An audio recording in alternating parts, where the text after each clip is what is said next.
Hi everyone, I'm Taklai, and I'm back after a long time. I think it's fair to say, and I thought I would reflect on an article written by Tsadkan, I think for the Africa report, if I'm not mistaken. But it doesn't matter. I'm going to put a link in the description box. Some those of you interested in reading it could find it.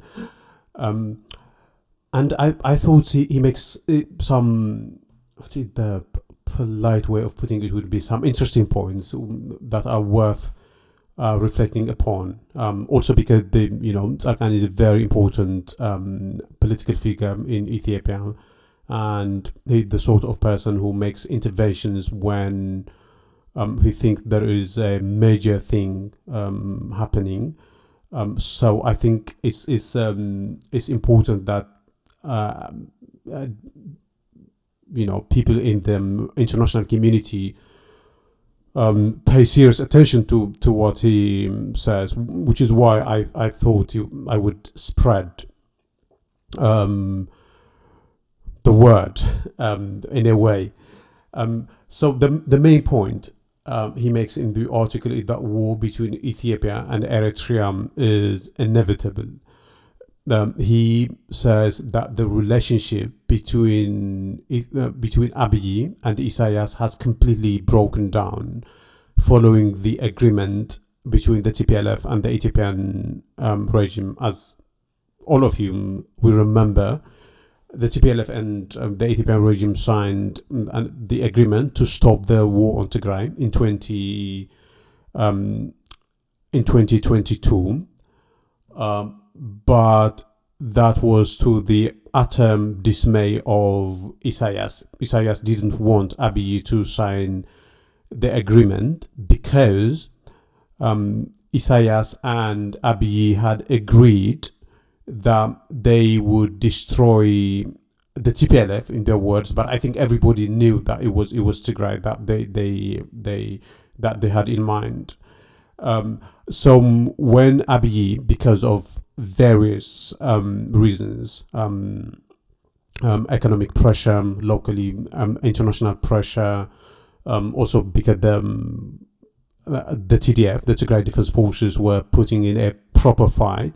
Because of these reasons, Abiy was forced to sign the agreement without any consultations with Isaias, it appears. But that made Isaias extremely angry.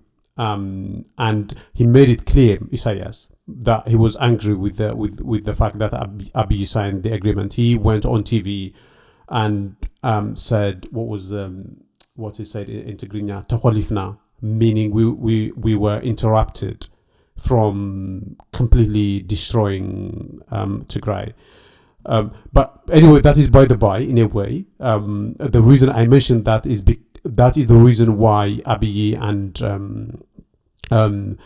and Isaias have fallen out, and as a result, Ethiopia and Eritrea.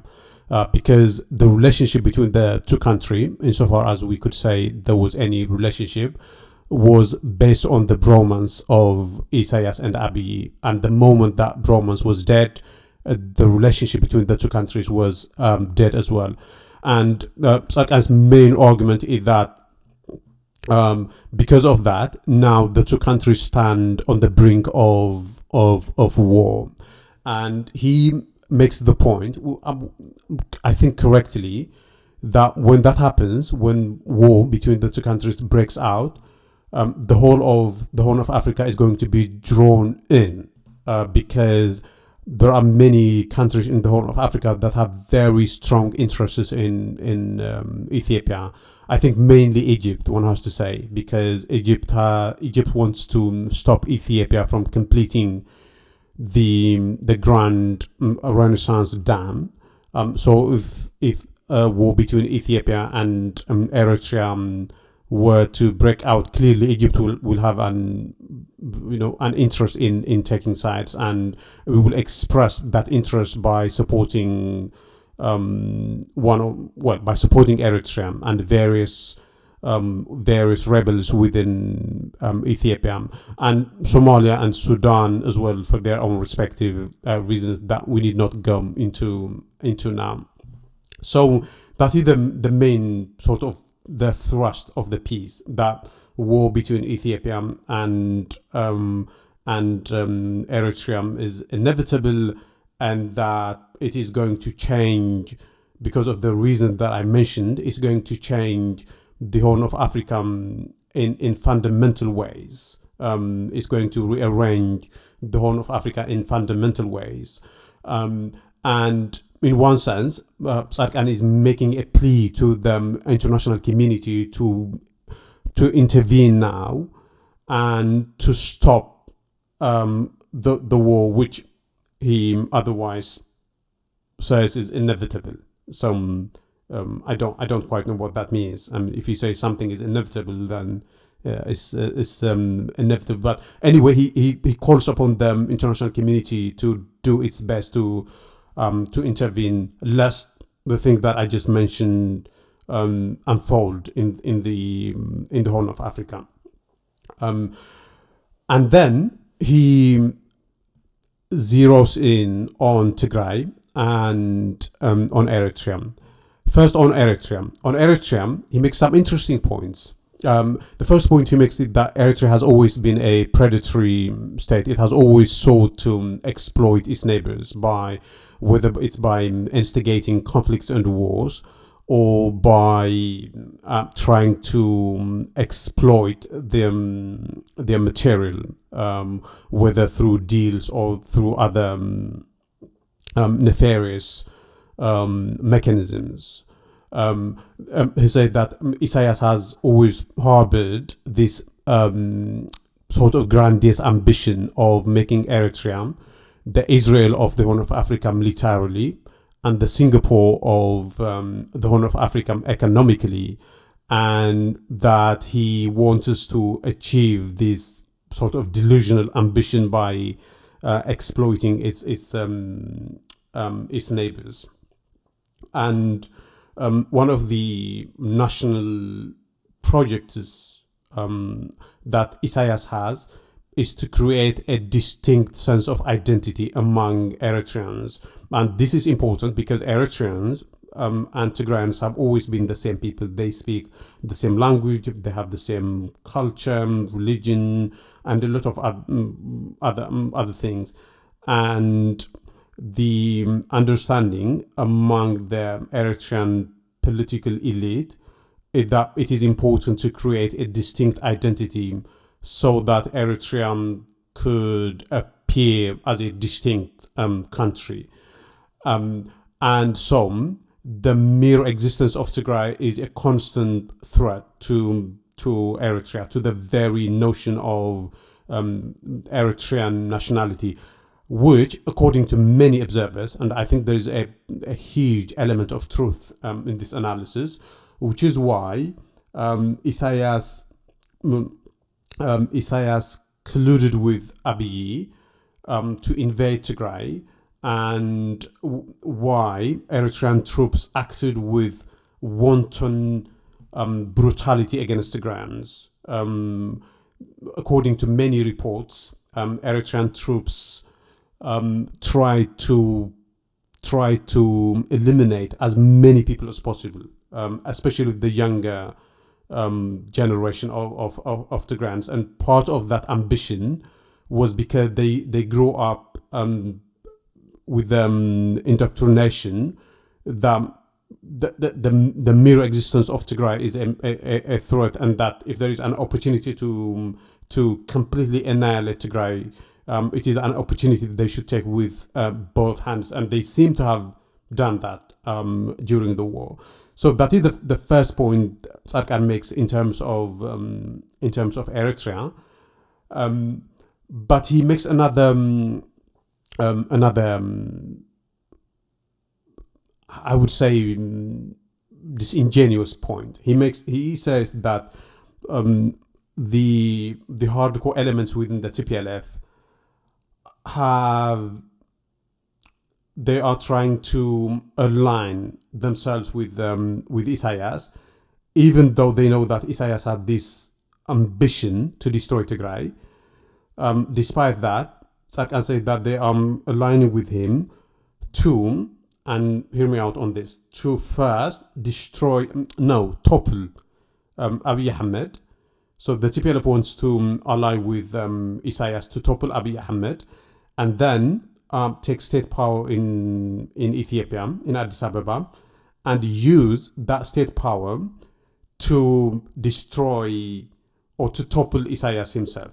Now, why Isaias would want to ally with your force that would eventually come after him, Tsadkan doesn't explain, and he doesn't give any evidence anyway for the claim that the TPLF is trying to work with Isaias to topple Abiy and then topple Isaias himself. So there's a lot of toppling happening here, and so that is one of the points that I made in the piece, which I thought is very, very disingenuous. First, because it doesn't provide any evidence.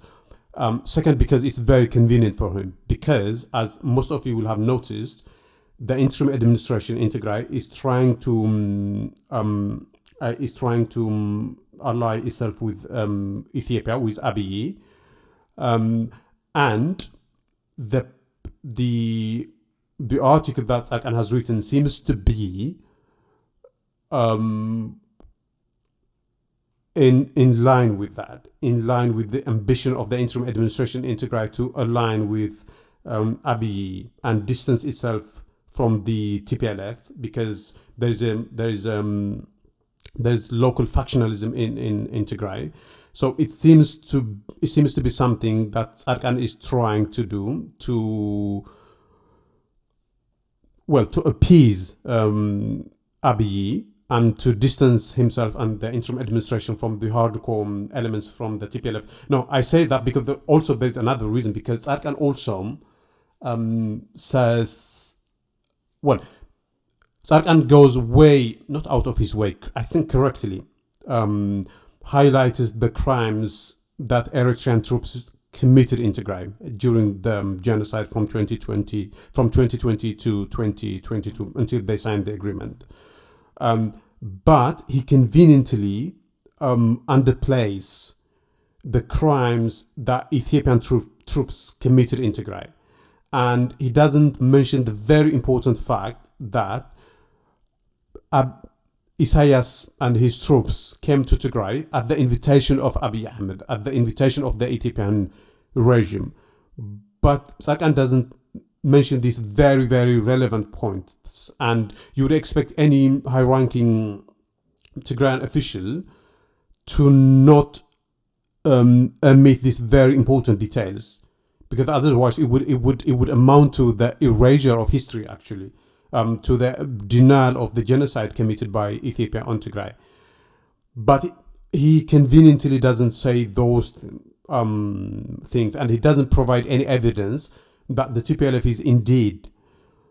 now, I wouldn't put past the TPLF that they would try to create some sort of alliance with Eritrea, because as most of us know, for the TPLF, the most important thing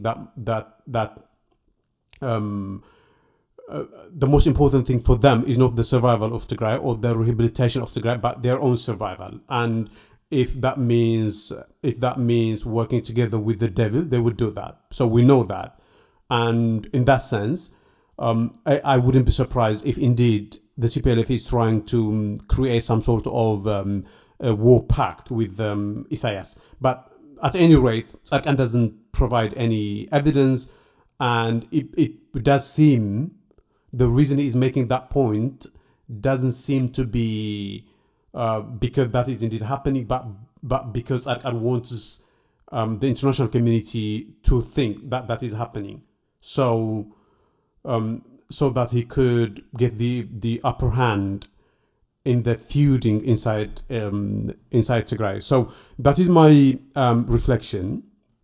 I maybe am being unfair to him, Maybe he's not making any disingenuous points. I don't know. I would strongly invite you to read the article and make up your minds.